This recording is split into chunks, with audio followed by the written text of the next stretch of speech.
আপনারা দেখছেন SR24x7 news.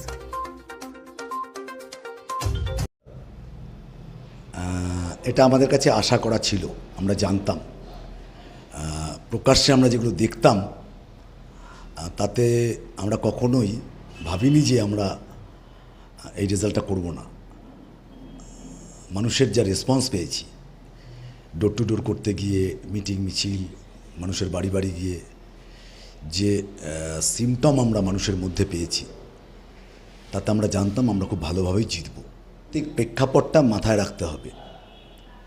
নির্বাচনী রাজনৈতিক প্রেক্ষাপট একটু নিজেরা বিচার করুন। 2011, 16, 21 এবং আজকের উত্তরটা আপনি পেয়ে যাবেন। ওটা বিজেপির কেনা মিডিয়া, তার উত্তর আমাদের সুপ্রিমো দিয়ে দিয়েছেন। নতুন করে আমার কিছু বলার নেই।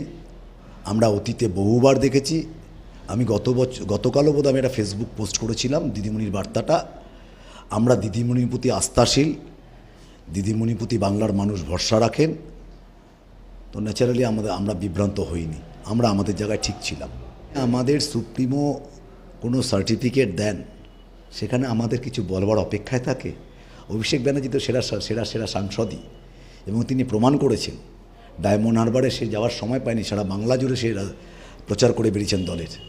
যেটুখানি সময় পেয়েছেন একদম শেষ বেলায় গিয়ে দলের কর্মীরা অভিষেক ব্যানার্জিকে সেই জায়গাটা দিয়েছেন যে তুমি সারা বাংলা সামলাও, আমরা তোমার ডায়মন্ড হারবার সামলাচ্ছি।